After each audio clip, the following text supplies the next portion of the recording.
Hey Siri, what's my blood sugar? You're 79 and steady. Perfect day to sit outside. As you can tell, I am filming in my front yard. But with that being said, we'll jump into today's video topic.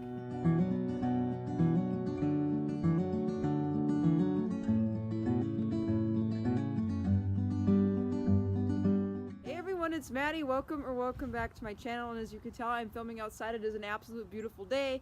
I'm actually right next to some bird feeders by my tree here, kind of in my front yard. Obviously in a place I can't really share exactly where in the world I am, but Wisconsin, but it has been beautiful. Today is April 23rd, 2019, and it is a beautiful day. I believe the temperature is almost 60 degrees out, almost 4 o'clock in the afternoon, so I thought I would film today's video and the video that you would see Wednesday, deciding on knowing if I'm going to be getting the Omnipod, which if you guys didn't watch, I am getting an Omnipod insulin pump, which is going to be super duper exciting and an amazing change in the management and treatment of my type 1 diabetes. So if you see me in the same outfit for 2 videos, you know why, but I wanted to take advantage of this beautiful spring weather to film a video. So with that being said, we'll jump into today's topic. So today's topic is discussing the dawn phenomenon. This is something that can happen to diabetics, type 1s, type 2s. Basically, it has everything to do with morning blood sugars, and it can kind of lead to abnormal blood sugars that really shouldn't have a problem, or you wouldn't think have a problem. So I'll kind of explain what it is. I'm getting all this information from mayoclinic.org, so I will be sure to leave that in the link below. And I'll kind of explain how it has impacted me, or if it's impacted me, and kind of what I do to kind of maybe counteract it a little bit. So what is the dawn phenomenon, and can you do anything about it? So the dawn phenomenon, also called the dawn effect, is the term used to describe an abnormal early morning increase in blood glucose, usually between 2 a.m. and 8 a.m. in the morning in people with diabetes. Some researchers believe that the natural overnight release of the so-called counter-regulatory hormones like growth hormone, cortisol, glucagon, and epinephrine increase insulin resistance, causing blood sugar to rise. High morning blood sugar may also be caused by insufficient insulin the night before and/or anti-diabetic medication dosages, or maybe some excess snacking with carbohydrates at nighttime.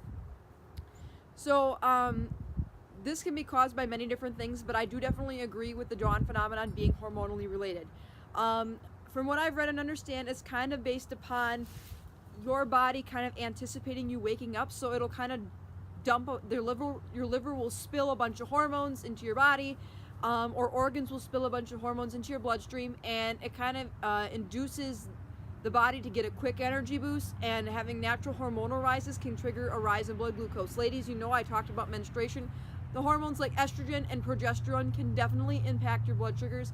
So this is kind of a similar thing, but obviously not the same, seeing as though the dawn phenomenon or the dawn effect can affect both males and females with type 1 diabetes or type 2 diabetes or any other form of diabetes.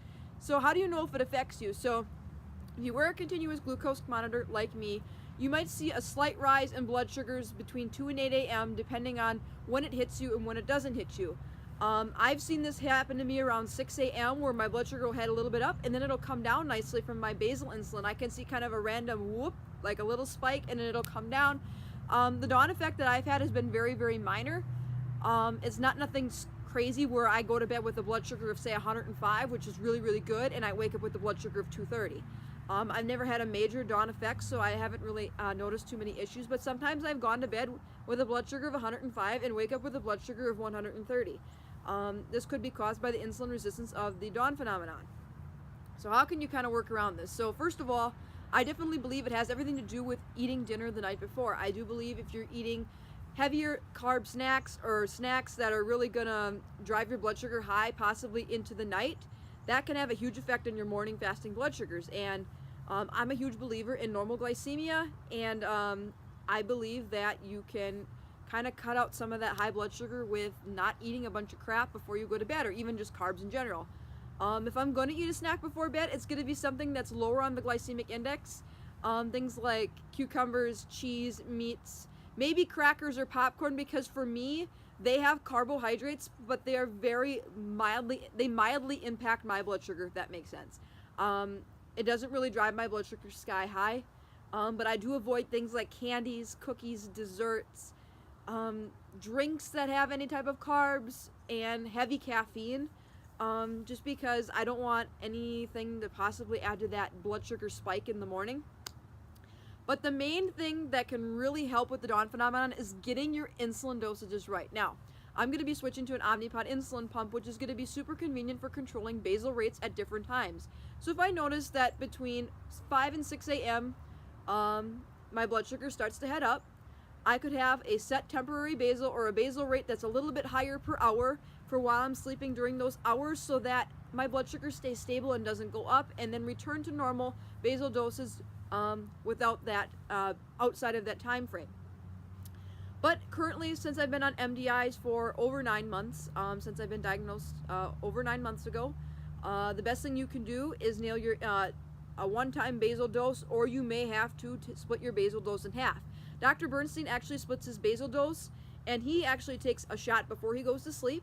And he also gets up at 3 or 4 in the morning for when the dawn phenomenon particularly hits him, and he will take another shot of his long-acting insulin. I believe he uses Traceba. I use Basaglar, which is Glargine. He uses insulin Traceba, which I don't know the full name of it. I'll put it here. It starts with a D. It's a funky looking name. It's like something D-Jec. I have no idea. Like the name of the insulin's different. So you can do that. You could be like Dr. Bernstein and be very, very vicarious. Take your insulin dose in the morning or at night, and then take another dose kind of in the middle of the night to kind of combat the dawn phenomenon. If you're on a pump, you can do a temporary basal increase. Or if you're like me, just and it works out really well, take a certain dose when you go to sleep, and if it seems to have a good impact on you, great. So like I said, I've had minimal impact with the dawn phenomenon, so I haven't had to make too many big adjustments with it. But if I noticed that every morning I was having problems, you darn right I would get up at 3 o'clock in the morning and take a shot of Humalog or take some more basal insulin to kind of balance that out. Just because to me, maintaining normal glycemia is so important if you're diabetic, no matter if you're type 1 diabetic like me or if you're type 2 diabetic and have insulin resistance. You need to combat this. I notice more of a thing in the morning. It could be the dawn phenomenon a little bit, or it could be what they call the stand out of bed effect. I don't know if you've ever heard of that. Feet to the floor, I guess is what they've called it.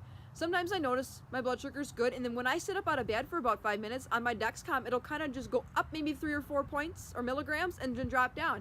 It's almost like my body, in anticipation of actually sitting up, my blood pressure might go up, my heart rate goes up, and it might trigger my liver to release some sugar into my bloodstream. And me getting up out of bed, and you know, you need to kind of get energy and get your body kind of out of that sleeping state. That can actually happen. That feet to the floor effect definitely affects me, and it may affect you too. Like I said, I haven't personally noticed a ton of issues with it, so I don't really have to notice about taking anything.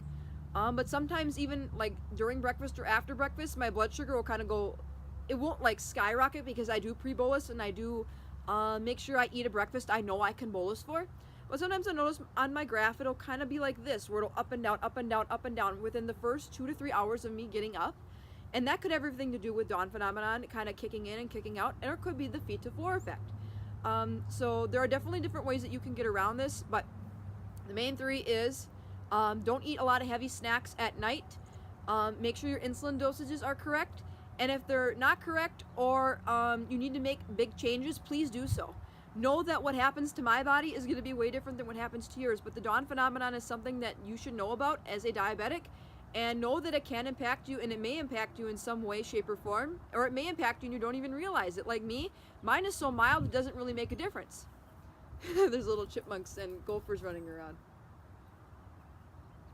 Anyways, random distraction for you guys. But you need to realize that it will impact you, and it may impact you at some point in time, and it may be more of an issue for other people than others, depending on if you're more insulin resistant in the morning or not. But I definitely think insulin pumps do a better job at combating the dawn phenomenon than shots, just because you can have flexibility with your basal rate. And I think the basal rate is the huge key in combating the dawn phenomenon. You need to nail your basal shot, or you need to nail your basal rates on your pump in order to get that blood sugar kind of stabilized. So I like to wake up with blood sugars between 70 and 110. That's where I like to wake up at. And more importantly, I even like to wake up less than 100, because that's where a non-diabetic wakes up in the morning. They wake up typically between 70 and 99. So I'm working on that slowly and kind of learning what causes my blood sugars to go up in the morning. Is it late night dinners? Is it late night snacking? And I notice, like I said, I get more of the dawn phenomenon or a hormonal effect when I am on my period. I think I discussed this in one of my videos, is that I know when my period's coming because my blood sugar in the morning, without me doing anything different, will go up between 130 and 150 when I wake up in the morning, and I know my period's coming. So it's kind of a warning sign to me to look at that, but then I also can work on that when I get a pump and work on that more vicariously to not wake up at that level when my period starts, wake up at a normal level instead. So anyways, I hope you enjoyed this video and you enjoyed the outdoors for the 2 videos you got, knowing that that you get to find out that I am getting the Omnipod insulin pump, which is super exciting. And I hope you enjoyed this video about the dawn phenomenon outside. Kind of ironic, we're outside and it's sun shining, but it is the middle of the afternoon. So if you enjoyed, give this video a big thumbs up. Feel free to hit that subscribe button down below. I post videos every week about diabetes, plus more about my life. I enjoy making videos for you guys and look forward to tons of videos about me learning about the Omnipod, unboxing it, kind of my first impressions with it, and stuff like that. I hope to do a more in-depth video too about why I chose it. You got to see a few reasons why I chose the Omnipod in the Am I Getting the Omnipod video that went out on Wednesday. So you kind of got to learn a little bit more about that way. But I want to go really in depth and show you guys why I chose that pump. So until tomorrow for another video, take care, God bless, be kind, spread positivity, and be thankful. And have a beautiful day. It's a beautiful day that the Lord has made. Let us rejoice and be glad in it. Happy holidays, everybody. Hope you had a fantastic Easter, and I will see you next time. Bye, everyone.